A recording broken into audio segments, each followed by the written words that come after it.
जय श्री कृष्ण।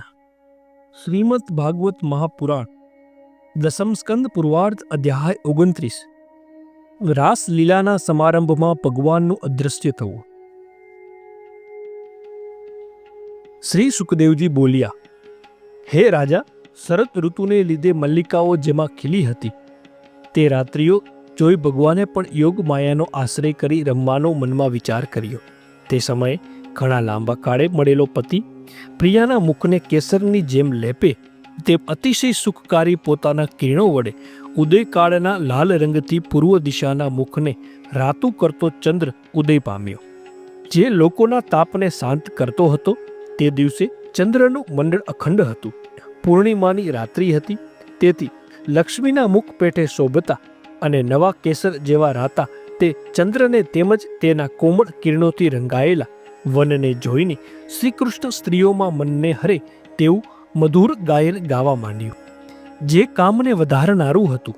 તેને સાંભળી પ્રથમથી જ શ્રી કૃષ્ણ હરેલા મનવાળી વ્રજની સ્ત્રીઓ પોતાની જવાની તૈયારી એકબીજાને ન જાણતા દેતી અને ચાલવાના વેગથી દોડતા કુંડળોમાંથી જ્યાં પ્રિય શ્રી કૃષ્ણ ભગવાન હતા ત્યાં પહોંચી।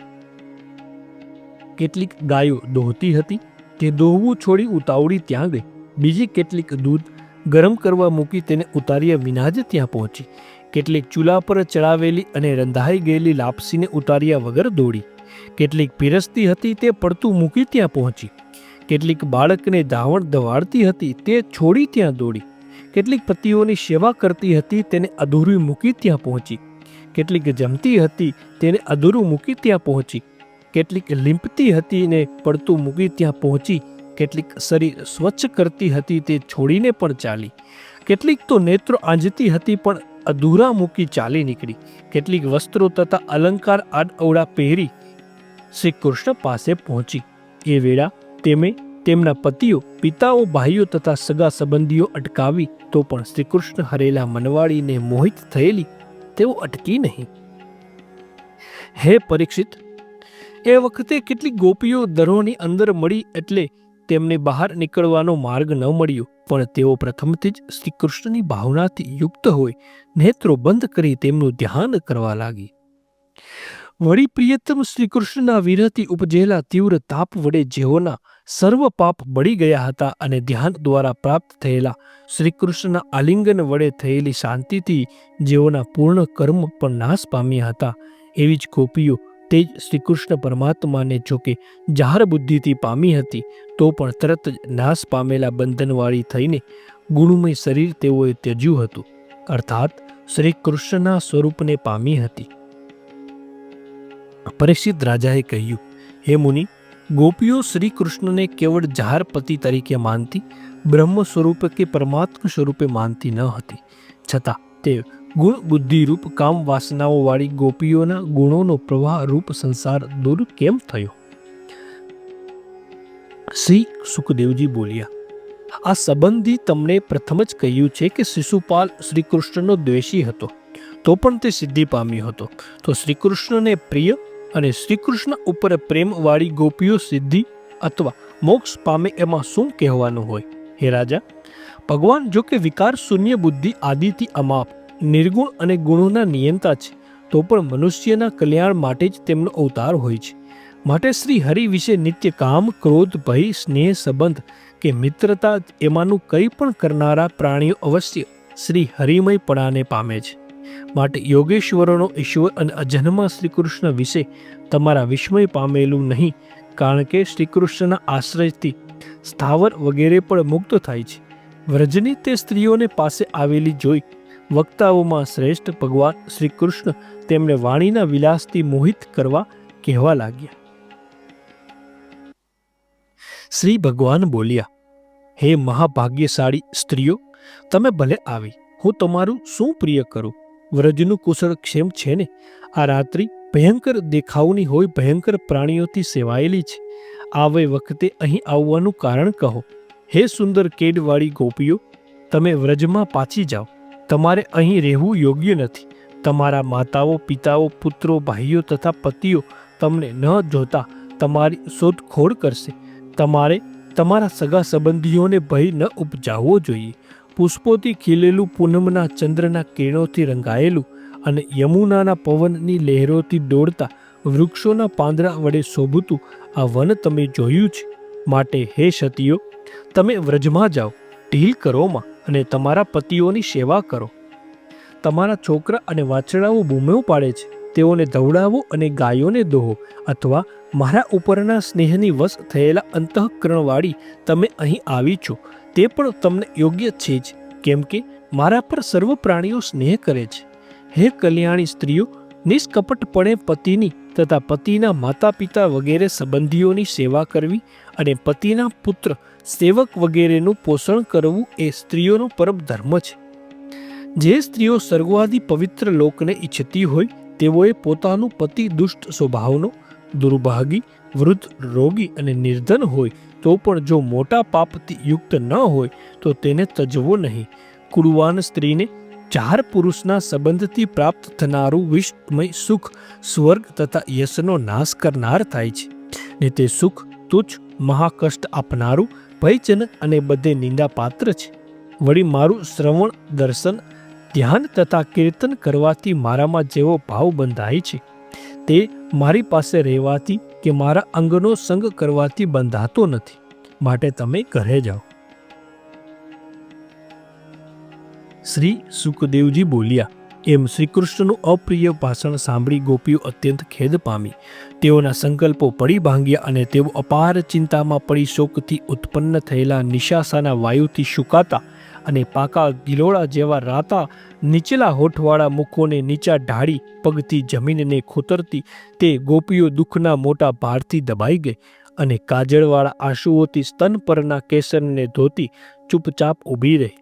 પછી શ્રીકૃષ્ણ માટે સર્વ સંસાર કામનાઓ જેઓએ તજી હતી એવી તે પ્રેમાળ ગોપીઓ રડી રડીને સૂજેલા નેત્રો લૂછી પ્રિયતમ છતાં શત્રુઓની પેઠે સામેથી બોલતા શ્રીકૃષ્ણ પ્રત્યે કંઈક કોપાવેશથી ગડગડી વાણી કહેવા લાગી.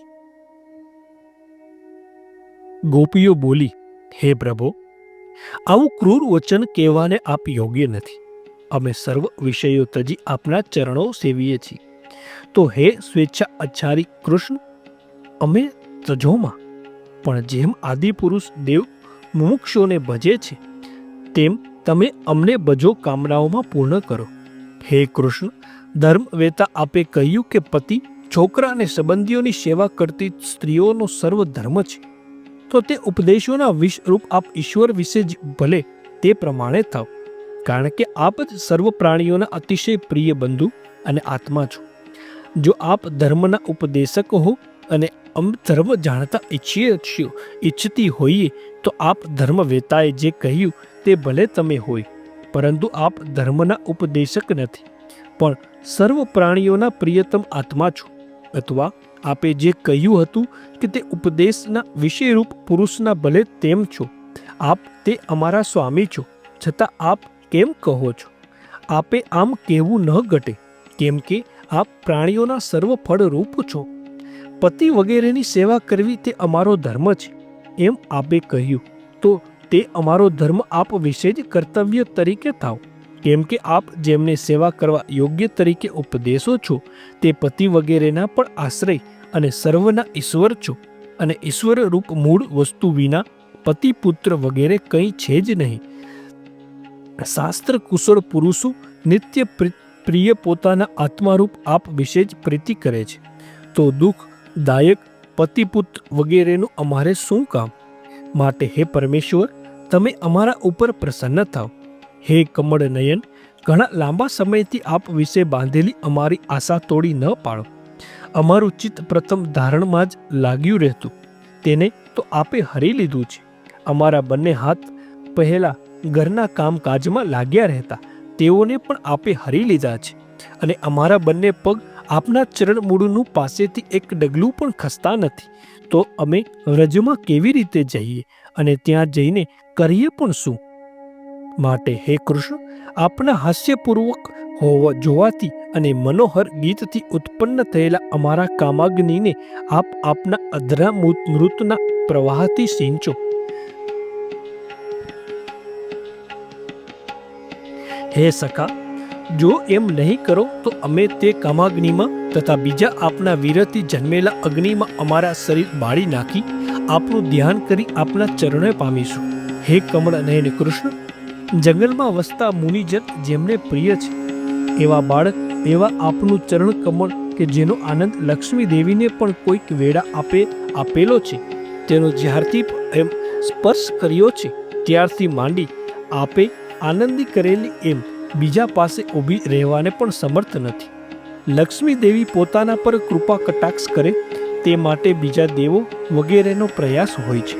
તે લક્ષ્મી દેવી આપની છાતીમાં સ્થાન પામેલી છે, છતાં તુલસી સાથે તન ભક્તજનોને સેવેલા આપના ચરણ રજની જેમ ઈચ્છા કરે છે, તેમ અમે પણ આપની ચરણ રજને શરણે આવ્યા છીએ. માટે હે દુઃખભંજન દેવ, અમારા પર પ્રસન્ન થાવ. એમ ઘરબાર છોડી આપની ઉપાસના કરવાની આશાએ આપના ચરણમૂળમાં આવ્યા છીએ. હે પુરુષલંકાર, આપના સુંદર હાસ્ય અને દર્શનથી ઉપજેલા તીવ્ર કામ વડે તમે તપેલા મનવાળી અમને આપ દાસીપણું આપો. છૂટા કેસથી ઢંકાયેલા કુંડળોની શોભાયુક્ત કપલોવાળું, અધરોષ્ટમાં અમૃતથી ભરેલું અને હાસ્યપૂર્વક જોતું આપનું મુખ જોઈને, તેમજ સર્વને અભય આપનારા આપના બંને બાહુઓને તથા લક્ષ્મી દેવીની કેવળ એક ક્રીડાના સ્થાનરૂપ આપના છાતીને જોઈને અમે આપની દાસી બનીએ છીએ.